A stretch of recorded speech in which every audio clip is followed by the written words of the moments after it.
आइए हम सतना चलते हैं। सतना में सबसे बात करते हैं। नमस्कार, हमारे गणेश सिंह जी दिख रहे हैं।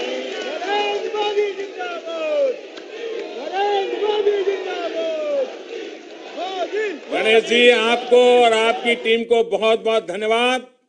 वहां हमारे शंकर लाल तिवारी जी, हमारे नारायण त्रिपाठी जी, भाई हर्ष नारायण सिंह जी।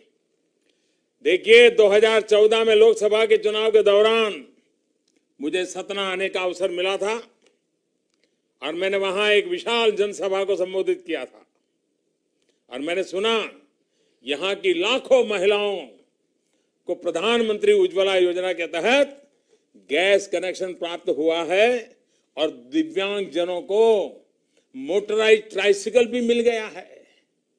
इसके लिए मैं आपके क्षेत्र के सब लोगों को बधाई देता हूं और मुझे यह बताया गया कि यहां प्रधानमंत्री कौशल विकास केंद्र की भी स्थापना हो गई है, जिसमें हजारों युवाओं को मदद मिल रही है और सौभाग्य योजना के तहत 40,000 से भी ज्यादा घरों में बिजली पहुंच चुकी है आपके यहां।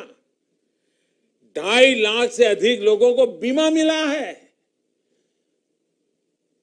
अनगिनत बातें मैं आपके विषय में सुनता रहता हूं, मुझे खुशी होती है। आइए, मैं आपसे आज कुछ जानना चाहूंगा। कौन सवाल पूछना चाहता है?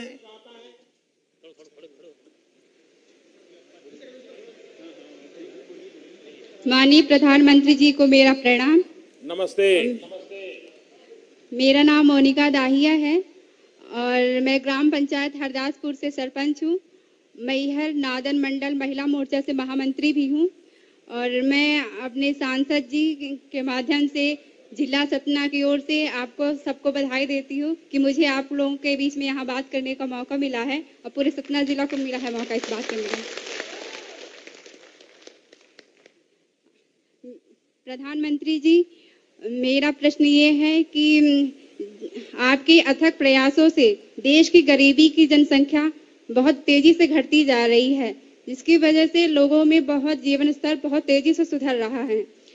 क्योंकि देश से गरीबी हटाओ का नारा कांग्रेस का था, पर आपके माध्यम से इसे सफल बनाया गया है और सफल हो रहा है। इसके लिए मैं आभार व्यक्त करती हूँ। मोनिका जी, मैं सबसे पहले तो आपका अभिनंदन करता हूं कि एक आप छोटे से गांव की सरपंच है, लेकिन इतने स्पष्ट शब्दों में साफ तरीके से अपनी बात बता पा रही हो। इसके लिए मैं पहले तो आपको बहुत बधाई देता हूं। मुझे गर्व होता है कि मेरी पार्टी के पास गांव स्तर पर ऐसी महिला कार्यकर्ताएं हैं जिनके दिमाग में सारी बातें साफ है और गरीबों के लिए कुछ करने का इरादा है। तो मोनिका जी, सबसे पहले आपको बधाई। अब बात आई, ये बात सही है कि आजादी के इतने सालों के बाद कोई इस बात से इनकार नहीं कर सकता कि हमारे देश से गरीबी हटाने के लिए अगर पहले सार्थक प्रयास हुए होते तो हम गरीबी पर विजय प्राप्त कर चुके होते। आज कोई भी गरीब माँ बाप अपने संतानों को विरासत में गरीबी देकर के जाना नहीं चाहता है। हर माँ बाप चाहता है कि उनके नसीब में जैसी जिंदगी थी, जैसे जीना पड़ा जी लिया, लेकिन बच्चों को ऐसी जिंदगी जीने के लिए मजबूर नहीं करेंगे, ऐसा हर माँ बाप चाहता है। तो उसे चाहिए क्या? उसे अवसर चाहिए, उसे डगर डगर पर कोई हाथ पकड़ने वाला चाहिए। गरीब ही गरीबी को परास्त कर सकता है। पहले की सरकारों की गलती सबसे बड़ी ये थी कि उनको गरीब ये शब्द चुनावी वोट बैंक का हिस्सा था। उनके लिए गरीबों को गरीब बनाए रखना उनकी राजनीतिक फायदे में था और इसलिए वो कभी नहीं चाहते थे कि गरीबी हटे, क्योंकि गरीबी हटेगी तो उनके मतदार कम होंगे, उनके मतदाता कम होंगे तो उनकी सरकार चली जाएगी। इस डर से, लेकिन देश का गरीब भी अब टीवी देखता है, समाचार सुनता है, बातें सुनता है, एक राज्य से दूसरे राज्य जाता है, एक शहर से दूसरे शहर जाता है, बदलती हुई चीजें देखता है, तो वो भी अब जाग गया है। और गरीब को अगर हम सशक्त बनाते हैं तो सरकारों से पहले गरीब खुद गरीबी को खत्म करके गरीबी से बाहर निकल सकता है। हमने जो रास्ता अपनाया है वो गरीबों के सशक्तिकरण का है। गरीब ही गरीबी के खिलाफ लड़ने वाली मेरी फौज का सबसे बड़ा सिपाही है। उसी को मैं ताकतवर बना रहा हूं। उसको घर मिलता है, वो सम्मान से जीने लगता है। उसको बिजली का लट्टू चल जाता है, वो सम्मान के साथ बराबरी का अनुभव करता है। उसके बच्चों को अच्छी स्कूल में पढ़ाई मिल जाती है, वो विश्वास से खड़ा हो जाता है। उसके घर के अंदर गैस का चूल्हा आ जाता है तो उसका लगता है देखिए, पहले वो जो जिसके घर में गाड़ी थी उसके घर में गैस का चूल्हा था, अब मैं गरीब हूं लेकिन मेरे घर में गैस का चूल्हा है, मैं भी तुम्हारी बराबरी का हूं। जब गरीब का बैंक का खाता खुल जाता है, गरीब भी बैंक के दरवाजे में जाने लग जाता है, तो वो भी छाती ठोक के खड़ा हो जाता है, अरे तुम कौन होते हैं, तुम बैंक में जाते थे, मैं भी बैंक में जा रहा हूं। ये जो विश्वास पैदा होता है ना, वो गरीबी को खत्म करता है। और हमने ये विश्वास पैदा करने का काम किया है। हमने ऐसी व्यवस्थाएं दी है ताकि गरीब ताकतवर बन जाए। तो मैं समझता हूं कि हम सही रास्ते पर हैं। और आपने देखा होगा अंतरराष्ट्रीय जगत में इस बात को माना गया है कि भारत में तेज गति से भीषण गरीबी से लोग बाहर निकल रहे हैं, गरीबी के दायरे से बाहर आ रहे हैं। हम सबके लिए खुशी की बात है। और जब गांव की एक सरपंच अपने गांव के गरीबी में बदलाव देख रही है तो मुझे विश्वास है कि हम सही रास्ते पर हैं और हम सचमुच इस देश को निर्धारित समय में गरीबी से मुक्ति दिला सकते हैं और गरीबों की ताकत से ही कर सकते हैं। तो मैं फिर एक बार मोनिका जी आपको बधाई देता हूं और आपकी पूरी टीम को बधाई देता हूं। आइए, वहां से कोई और भी बात करना चाहते हैं क्या?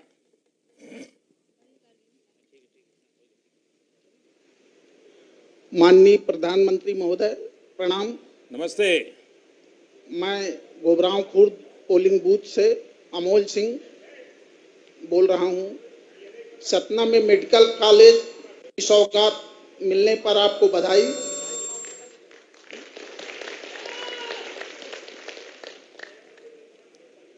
श्रीमान, मैं ये जानना चाहता हूं कि कल हम लोगों ने देखा कि आप जापान में थे और आज सरदार वल्लभ भाई पटेल की भव्य स्टैच्यू को उद्घाटन करने के बाद आज यहाँ हम सब लोगों से रूबरू हो रहे हैं, घंटों खड़े हैं। इसकी ताकत आपको कहाँ से मिलती है?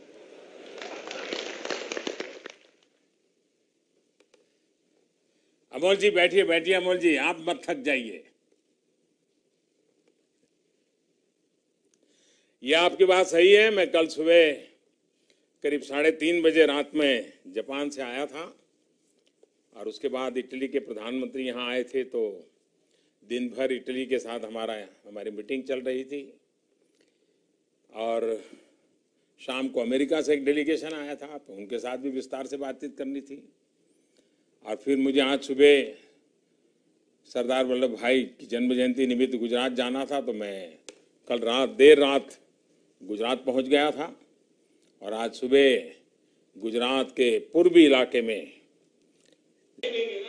जब आप ही चाहते हैं कि मैं मजदूरी करूं तो फिर मुझे करनी चाहिए कि नहीं करनी चाहिए? देखिए, मैंने तो देखा है को मिलती है, लेकिन हजारों कार्यकर्ता और उनका परिवार 24 घंटे दिन रात देखे बिना काम करते हैं कि नहीं करते हैं? कभी भोजन भी नहीं प्राप्त कर पाते, कभी उनके पास व्हीकल नहीं होता है, कभी बस के पीछे ट्रक में बैठ करके जाते हैं। आपने तो कुशाभा ठाकरे को बड़े निकट से देखा है। कुशाभा कितनी मेहनत करते थे। हमारे 4-4 पीढ़ियां मेहनत कर ये पार्टी को यहां तक लाई है। आप मुझे बताइए, अगर मुझे आप लोगों ने यही संस्कार दिए हैं, यही मुझे सिखाया है, तो मैं सो कैसे पा सकता हूं? मैं आराम कैसे कर सकता हूं? भाई, मैं भी तो आप ही की तरह एक कार्यकर्ता हूं। दूसरा, देखिए, आपको मैं प्रधानमंत्री हूं इसलिए आपका ध्यान गया कि मैं रात में 3 साढ़े 3 बजे आया, फिर ये मीटिंग की, वो मीटिंग की, सब टीवी पे आया, इसलिए आपको पता चला। आपने कभी रक्षाबंधन हो, दीपावली हो, होली हो, किसी पुलिस के जवान जो चौराहे पर खड़ा है उसको जाकर के कंधे पे हाथ रख करके पूछा उसको, अरे भैया ये त्योहार का दिन है, तुम्हारी बहन होगी, तुम्हारे हाथ पे राखी नहीं है, क्या तुम नहीं गए? तो कहेगा नहीं साहब मेरी ड्यूटी है। क्या उसको देख करके हमें लगता है कि नहीं लगता है कि जो पुलिस का जवान कितने घंटे से खड़ा है, अपनी ड्यूटी कर रहा है, क्या वो हमें प्रेरणा देगा कि नहीं देगा? हमारे देश का जवान सीमा पर परिवार से दूर, छोटे छोटे बच्चे घर में हैं और वो सीमा पर तैनात है, थोड़ा पल भर हम उसको याद करेंगे। आप मुझे बताइए, हमें भी उसकी तरह काम करने की प्रेरणा मिलेगी नहीं मिलेगी? कभी आप देखिए किसी मजदूर को, बच्चों का पेट भरने के लिए वो कितनी मेहनत करता है, दिन रात दौड़ता है, उसको देखते हैं, हमें लगता है अरे भाई हम तो कुछ नहीं कर रहे हैं। अरे हमारा किसान कितनी भयंकर गर्मी में खेत जोतने में लग जाता है, बारिश का इंतजार करता है और बीतता हुआ उम्र 50 हो, 60 हो, 70 हो, वो 3 महीने 4 महीने खेत के अंदर घूमता रहता है, उसको याद करते हैं, तब लगता है अगर मेरा देशवासी दौड़ रहा है तो देश का प्रधानमंत्री भी उसे दौड़ना ही चाहिए, दिन रात जुटना चाहिए, उसे 1 मिनट भी आराम करने का हक नहीं है। और मैंने एक बार लाल किले से कहा था, अगर आप 10 घंटा काम करेंगे तो मैं 11 घंटे करूंगा, अगर आप 20 घंटे काम करें तो मैं 21 घंटे काम करूंगा, मैं कभी काम करने में पीछे न रहूंगा, क्योंकि देश ने मुझे जिम्मा दिया है, इस जिम्मा मुझे पूरा करना है। और ये भारतीय जनता पार्टी के हर कार्यकर्ता का स्वभाव होना चाहिए। हमारे दायित्व को पूरा करने के लिए समय का पल पल, शरीर का कण कण हमें जोत देना चाहिए, लगा देना चाहिए। अमोल जी आप भी लगा दीजिए और वहां बैठे हुए आप भी लगा दीजिए, और आपके आशीर्वाद से मैं भी लगाता रहूंगा।